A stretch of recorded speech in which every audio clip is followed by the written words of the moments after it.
Marc Lamont Ill is his new name. Marc Lamont Ill, morally.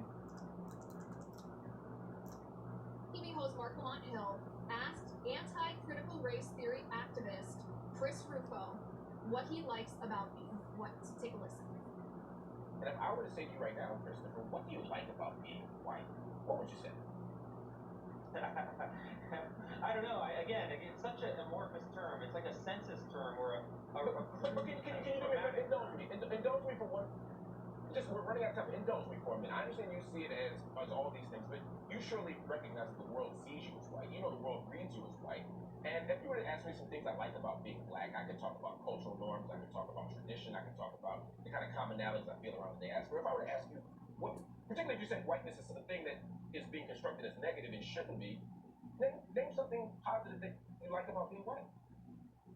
Well, sure. I'll answer with a thing. There's a lot of documents that are floating around public schools that say things like timeliness, showing up on time, is a white supremacist value or a white value, white dominant value. Things like rationality, things like the Enlightenment, things like objectivity, and these are very strange things that we ascribe to a racial identity. My view is that these are actually should be ascribed to every individual human being. Every individual human being, regardless of whatever racial category we impose on them. Fact. That doesn't answer the question, though. You're telling me you're making straw men about things that are ascribed to whiteness that you think are wrong to be ascribed to whiteness. I'm saying whiteness isn't a negative thing, and there's something that you actually, and that whiteness actually shouldn't be constructed as all negative. Name something positive about being that you believe is positive about being white. Again, I don't buy into the framework that the world can be reduced into these metaphysical categories of whiteness and blackness. I think that's wrong. I think we should look at people as individuals. I think we should celebrate different people's accomplishments. And again, I think the idea, you mentioned Ignatieff. Ignatieff says the goal is to, quote, abolish the white race. In any other context, this would be interpreted as a near genocidal slur. I don't buy into it. The reason I'm not going to answer your question is I reject that categorization. I think of myself as an individual human being with my own capabilities. Yeah. And I would hope that we could both judge each other as individuals and come to common not based on racial group or race. Okay, so he obviously knocked that answer out of the park. He was caught off guard by it because it's a trick question. He knocked it out of the park, so kudos to him on that. Yeah. When he also should have said, well, I like being white because that's how God made me, and that's how God made me in God's image. Likewise, Marc Lamont Hill should like being black because that is how God made him in God's image. There's no racial superiority or inferiority in God's image. No race is superior or inferior. The question from Marc Lamont Hill, this is critical race theory. It's challenged by Rufo. Marc Lamont Hill was essentially defending it.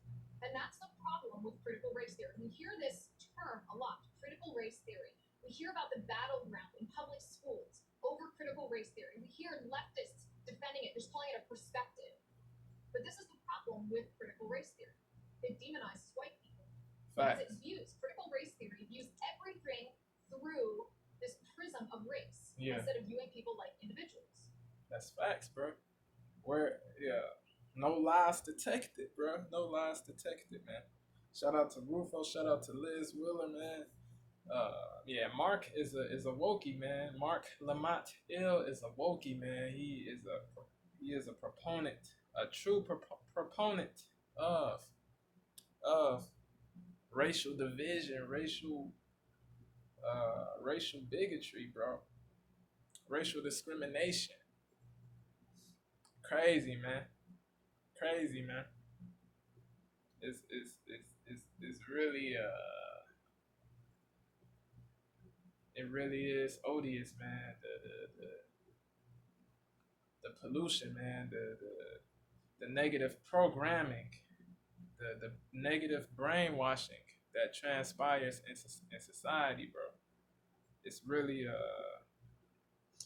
deleterious, man. Let me know what y'all think, man. Rufo spoke facts. He made sense. Wheeler made sense, bro. Facts are facts. You don't have to like the person that's speaking facts, but you cannot repudiate the facts, bro.